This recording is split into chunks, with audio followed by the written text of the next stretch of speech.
এই মাংস কত জায়গায় যাবে? হ্যাঁ, 100 জায়গায় গেলে যদি কোনো শ্বাস রোগ থাকে 100টা পরিবার আক্রান্ত হবে। যদি 700 করে বিক্রি করেন তাহলে আমাদের কাছে 750 টাকা কেন চেয়েছেন? ফ্রিজ থাকবে কেন দোকানে? ফ্রিজ তো রাখতেই পারবেন না। আমি তো বলছি আমি 700 বিক্রি করতেছি না, চা বিক্রি করেন তার থাকবে কিন্তু দৃশ্যমান থাকবে। ভোক্তা অধিকার সংরক্ষণ আইনের 38 ধারা মোতাবেক 3000 টাকা আর্থিক জরিমানা করলাম এবং সতর্ক করলাম। পরবর্তীতে যদি আপনি একই অপরাধ করেন সর্বোচ্চ সাজা হবে। ফ্রিজ থাকবে কেন দোকানে? ফ্রিজ তো রাখতেই পারবেন না।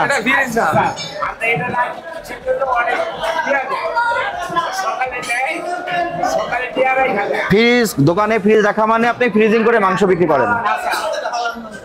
দেখি সাইড দেন।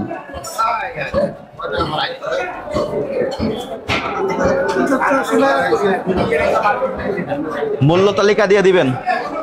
মাংস কি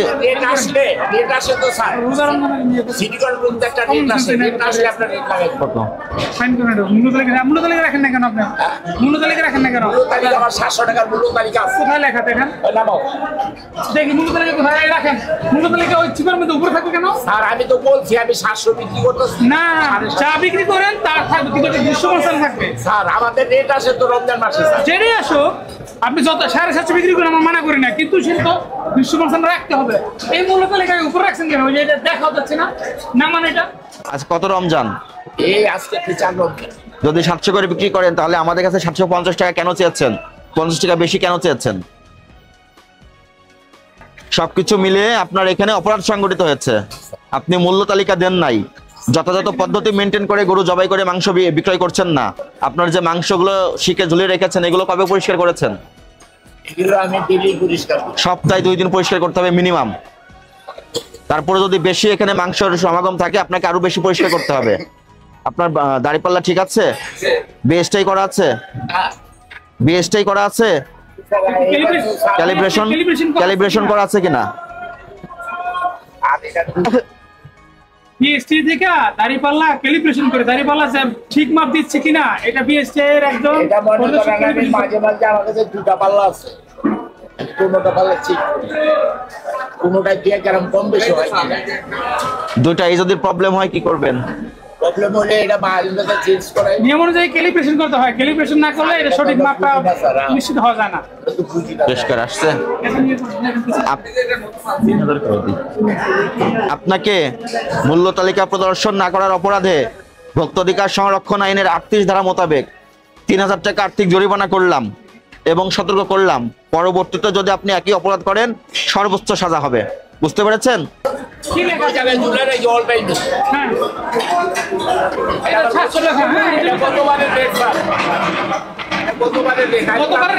আপনি ঠিক করবেন না কেন?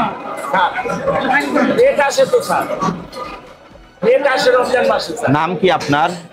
আমার নাম মোহাম্মদ জামাল হোসেন। হ্যাঁ, জামাল হোসেন। আপনি কি গরু জবাই করেছেন? গরু জবাই করার সময় ওখানে কোনো ভেটেরিনারি চিকিৎসক ছিল? এই গরুর কোনো ছোঁয়াচে রোগ আছে কিনা আপনি নিশ্চিত? কিভাবে নিশ্চিত হলেন? কিভাবে নিশ্চিত হলেন? আমি নিশ্চিত হলাম এইভাবে, আমার গরু তো কোনো ট্রাবল নেই। কোথায় জবাই করেছেন? এটা কি স্লটার হাউস? সিটি কর্পোরেশন থেকে নির্ধারিত জায়গা এটা?